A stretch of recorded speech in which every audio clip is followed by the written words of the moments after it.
আসসালামু আলাইকুম। আর গার্ডেনে আপনাদের সকলকে স্বাগত।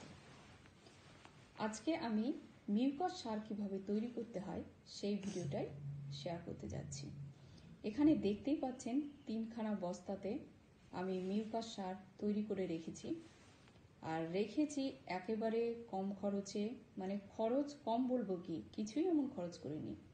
বাড়িতে ফেলে দেওয়া উপকরণ দিয়েই কিন্তু তৈরি করে ফেলেছি মিউকাস সার। আর এটা যে কতটা উপকার গাছের জন্য শুধু আপনারা গাছে প্রয়োগ করে দেখবেন। এই সার তৈরি করতে এখন শীতের সময় একটু সময় লাগবে বটে, কিন্তু গরমের সময় খুবই তাড়াতাড়ি আপনি তৈরি করে ফেলতে পারবেন।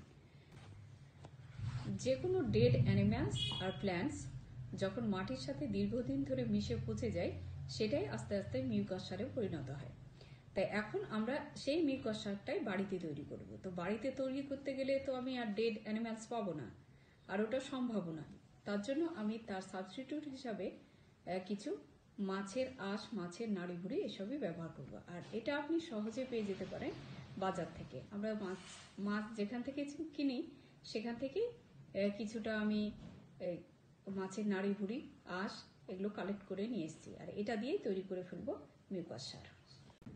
এরই সাথে আমি কাঁচা শাক সবজির খোসা নিয়েছি। আর আপনারা চাইলে শুকনো রাখতে পারেন। আর কিছু গার্ডেন কোড়ানো শুকনো পাতা, আর জঙ্গলের থেকে কিছু কাটা লতা জাতীয় জংলা নিয়েছি, আর নিম পাতাও নিয়েছি তার সাথে, আর কিছু পেপারের টুকরো। আর এবার আমি লেয়ার বাই লেয়ার তৈরি করে ফেলবো। তো একটা বালতি নিয়েছি, বালতির প্রথম লেয়ারে দিলাম ভার্মি কম্পোস্ট সার, যেটা আমি নিজেই বাড়িতে তৈরি করেছি। আর তারপরে যে মাছের নাড়িভুড়ি আসছিল সেটা দিয়ে দিলাম। এর পরপর আপনি নিজের ইচ্ছা মতো লেয়ার তৈরি করে নিতে পারেন। তো দেখতে থাকুন আমি কিভাবে লেয়ার তৈরি করে নিচ্ছি। এরপরে আবার একটু শুকনো সবজির খোসা মাটি মিক্সার করে এক লেয়ারে দিয়ে দিলাম। তারপরে কাঁচা সবজির খোসাগুলো পরপর এইভাবে আপনার ইচ্ছা মতো লেয়ার দিতে পারেন। তবে একটা কথা বলবো, যে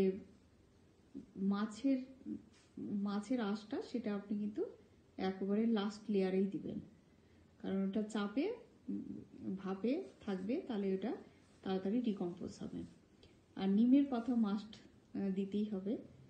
নিমের পাতা দিলে এটা যেমন অ্যান্টি ফাঙ্গাসেরও কাজ করে, তেমনি কোনো পোকামাকড় থেকেও আর কি রক্ষা করবে। পোকামাকড় হলেও সেটা একটা সময় মারা যাবে। নিমের পাতাটা দেওয়া দরকার। আর নিমের পাতা যদি আপনাদের কাছে না থাকে তাহলে নিম খোল দিতে পারেন, আর শুকনো নিমের পাতা, এতে কোনো অসুবিধা নেই। তো এইরকম করে আমি পরপর লেয়ার সাজিয়ে দিলাম। কিছু গার্ডেন কুড়ানো শুকনো পাতা ছিল সেগুলো দিয়ে দিলাম। আর টপে একেবারে যে সব জংলা লতা পাতা ছিল সেটা দিয়ে দিচ্ছি। আর সব থেকে উপরে দিয়ে দেবো কিছু চায়ের পাতা, ডিমের খোসা, আবারও কিছু শুকনো পাতা, সবজির খোসা, এসব দিয়ে এবারে লেয়ারটাকে কমপ্লিট করে ফেলবো।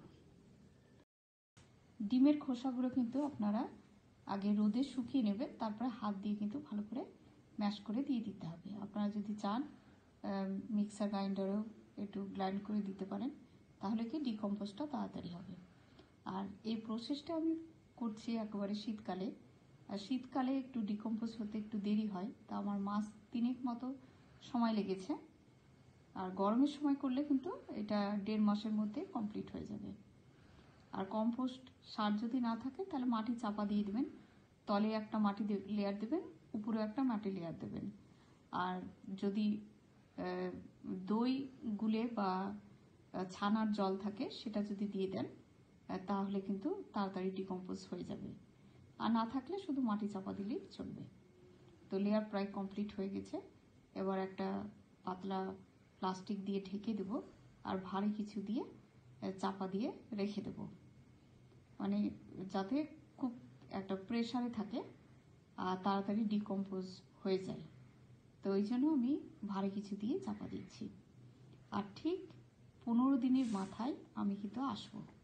আর 15 দিনের মাথায় অনেকটা কিন্তু লেয়ারটা কমে যাবে, নিচে নেমে যাবে। তো সেই সময় আমি কি করব, ওই সময় আমার ভিডিওটা ধরা হয়নি, আমি জাস্ট বলে দিচ্ছি, আপনারা এইটাই করবেন। তো সেই 15 দিনের মাথায় আমি বের করেছিলাম, তো সেখানে দেখেছিলাম লেয়ারটা অনেকটা কমে গেছে। সেই লেয়ারে আমি আরও কিছুটা চা পাতা, অবশ্যই চিনি ছাড়া চা পাতা হতে হবে, ধুয়ে রাখবেন তারপরে দেবেন, সেই চা পাতা অ্যাড করেছি। আর তার সাথে কিছু ডিমের খোসা মিক্সিতে একবারে পিষে নিয়ে আমি অ্যাড করে দিয়েছি। দিয়ে আবারও টাইট করে বেঁধে দিয়ে প্রায় আমি 3 মাসের কিছুদিন আগে, মানে এইদিকে যখন 15 দিন চলে গেছে, ঠিক 15 দিন আগে আমি খুলেছি। এটাই হচ্ছে সেই দশাটা। আর মিডিলের দশাটা আমার ধরা হয়নি, জাস্ট আপনাদেরকে বলে দিলাম, ওইভাবে ফলো করবেন। আর এইটা ঠিক ফাইনাল স্টেজে। আর সামান্য একটু জল দিয়ে কিন্তু আমি ঢেকে দিয়েছিলাম যাতে তাড়াতাড়ি পচে যায়। তো ফাইনাল এই ঠিক 3 মাসের ঠিক 15 দিন আগে আমি ফিরে এসেছি। তো ফাইনালি দেখছি কমপ্লিট হয়ে গেছি। তো এরপর মাঝে কিন্তু আমি আর খুলিনি। তো এই মুহূর্তে দেখুন অনেকটাই কমপ্লিট, একবারে কালো হয়ে গেছে, পচে গেছে, একটু জল জল ভাব আছে। এই জন্য আমি খোলা বাতাসে রেখে দিয়েছি আরও 2 দিন। 2 দিন খোলা বাতাসে রেখে দেওয়ার পরে আমি এবার এটাকে ঢেলে ফেলছি। তো শীতকাল বলে আমি 24 ঘন্টায় রেখে দেবো রোদে। তো কিছুটা শুকিয়ে যাবে, তারপরে তুলে ফেলবো। আর এটা যদি গরমের দিনে আপনারা করেন তাহলে 2 থেকে 4 ঘন্টা রোদে রাখলেই যথেষ্ট। তো সেটা খেয়াল রাখতে হবে যে মাটিতে যাতে এই মিউকাসের গুণাগুণটা ঠিকঠাক থাকে, সেরকম পরিস্থিতিতে আমি কিন্তু সারটা কালেক্ট করে নেব, তার বেশি কিন্তু শুকিয়ে ফেলবো না। 24 ঘন্টা হয়ে গেছে, অনেকটা শুকনো ভাব চলে এসেছে। এই রকম অবস্থাতেই কিন্তু উঠিয়ে নিতে হবে, এর থেকে বেশি শুকিয়ে ফেলা যাবে না। তো একটা প্লাস্টিক ব্যাগ নিয়ে নিয়েছি, এই ব্যাগে সব আমি কালেক্ট করে নিচ্ছি। আর এখানে ডালপালা যেগুলো আছে সেগুলো এর মধ্যে রেখে দিচ্ছি, আমি কিন্তু চেলে নিইনি, এই অবস্থাতেও রাখা যাবে। আর আপনারা যদি চান যে ডালপালাগুলো যেগুলো রয়েছে সেগুলোকে আপনারা আলাদা করে নিতে পারেন চালনিতে চেলে, সেটাও করতে পারেন। আর এটা আবার এমনি ডালপালা সমেত রেখে দিলেও অসুবিধা নেই। এগুলো পরে যখন আবার মাটিতে ইউজ করব তখন এগুলো আবার মাটিতে থেকে থেকে ডিকম্পোজ হয়ে যাবে।